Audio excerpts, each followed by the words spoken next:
Mates, it was 1 year ago that I took the car, my beloved 98 Corolla, which is strangely fun to drive. But boy, its paint was absolutely hurting. It was really desolate looking. And look, I didn't want to spend any money doing it properly, so I did what I've always wanted to do, which is just to use house paint. I mean, we went down to the Bunnings and actually had it matched up. But yeah, we just gave it the old landlord special. Just gloop over everything and then rent it to someone for 3 times their annual wage. Now, this is actually quite the commitment, because you can't sand this stuff off. It's gloopy. It doesn't turn hard, right? And if you try and sand it, it just balls up and gums up the sandpaper, you know? And considering that, like, we didn't really do any prep work to the car, nearly at all, like, the sections that are still really shiny and smooth, you can just pull it straight off. And then kind of like the frayed areas, it is embedded in and cannot be pulled off. So this is heckin' permanent. And, yeah, it looked... yeah, it was a shame because the roof actually looked awesome. But yeah, the bonnet is not happening. And so yeah, the tactic changed to improving everything else about the car to mask the fact that it's covered in house paint. The hubcaps and the decal actually brought it home. It actually really made it look pretty good. At a distance, you would never know. And then I did the thing that I figured everyone would want me to do, which is to park it under a tree for an entire year. Like, it sat through 43 degrees Celsius, was out like 110 Fahrenheit degree summers, and like just having birds mess all over it. It's been in the rain, it's been in the hail, it's been in storms. It's done all of that. And then I dragged it in after all that time, and this is what we got. Like this beautiful crusty filth layer. Bird mess supreme. And basically, is it still sticking onto it? And can you actually clean it at all? And so the first thing I did was just take it through like a car wash, one of the contactless ones where it's like the jets that just spray all over it. And yeah, so I paid for like the double, super, triple, mega wash supreme. And yeah, and this is how it looked afterwards. And basically what that is it didn't touch it at all. The dirt is like embedded into the... It didn't touch it at all, right? Any other car, this thing would be sparkling. I take my cars through that car wash all the time.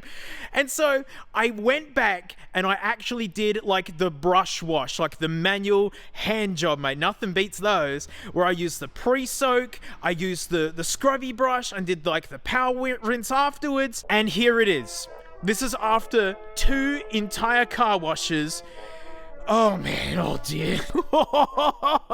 These are all the little bird mess spots. They are now permanent. I mean that, they are permanent. They are not going anywhere.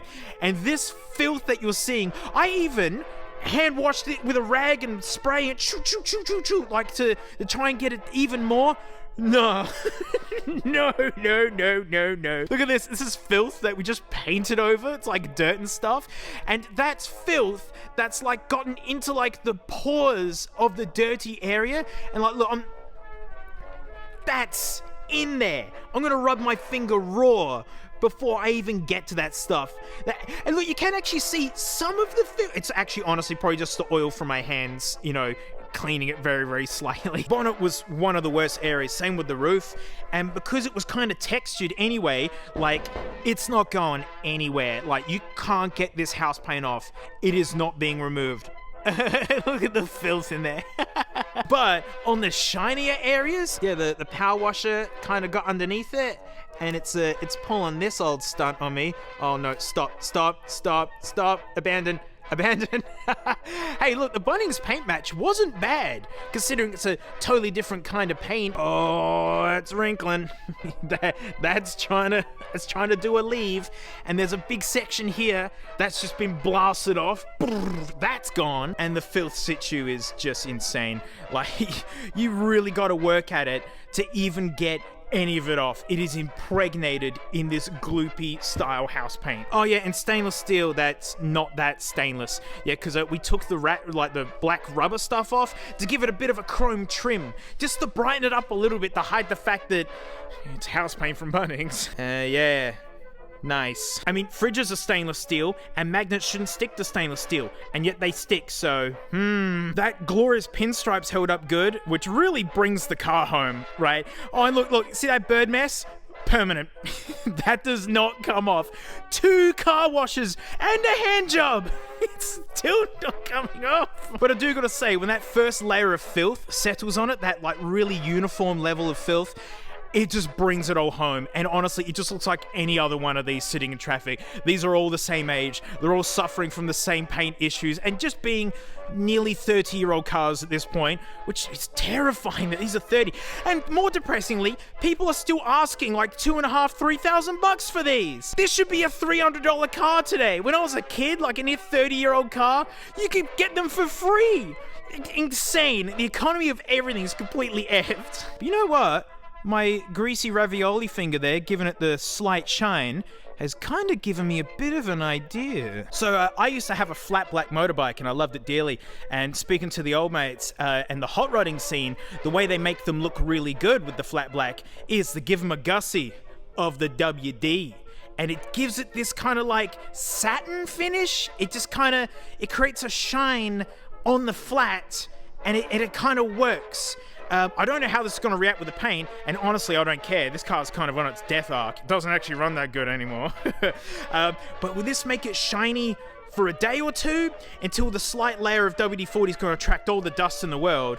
But I mean, that's already an issue with the gloopy paint, so let's see if we can make it a little bit shinier. Now, a little goes a long way, so yeah, we're just gonna gussy it on there. Come on and slam, and welcome to the jam. Come on, we all love this smell. Good old WD. Yeah, it's like it's always just been fresh out of the shower or something, just slightly moist. It's amazing how little WD-40 I actually used, right? It just a little bit goes like a long way. But, you know, considering it is actually like toxic to waterways and aquatic life and whatnot, you know, I'm actually gonna go ahead and say, you know, don't do this, because, you know, it's gonna wash off at some point, and it's literally because this thing is getting stored. Its driving days are kind of done. Like, experiment completed. Can wait for all the warehouse dust to settle onto it and basically soak it all up and make it benign. But I was figuring that someone was gonna suggest something like this to see what it does, and I'm sure there's actually like proper kits to do this in like a non-dodgy way. But yeah, you know, it smells good. But you know what? After a year of literally baking under the sun, sitting in the cold, sitting in the hail, under a tree with birds messing all over it, at a distance in traffic, if I just like get back here, it's a car. It's a car. Although it is freshly washed and basically given the equivalent of hair gel. Although yeah, you can see, hey, it looks like it's flipping me off. What did I do to you? Other than everything. Did have a monstrous hi-fi in here. It's been removed. It's been put in something else. Now it's just got 2 blank cubbies. It's like the most utilitarian trim of all time. Not even an AM radio. Nothing. But it's got 2 beepers holders. That's pretty good. But yeah, this is just a quick update on the house paint car.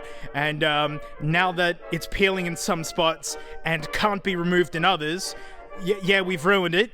But it was already kind of ruined. And yeah, I have plans for this car, but they're probably going to upset you. And so just wait for it to happen and then just start dealing with it. So, you know, there you go.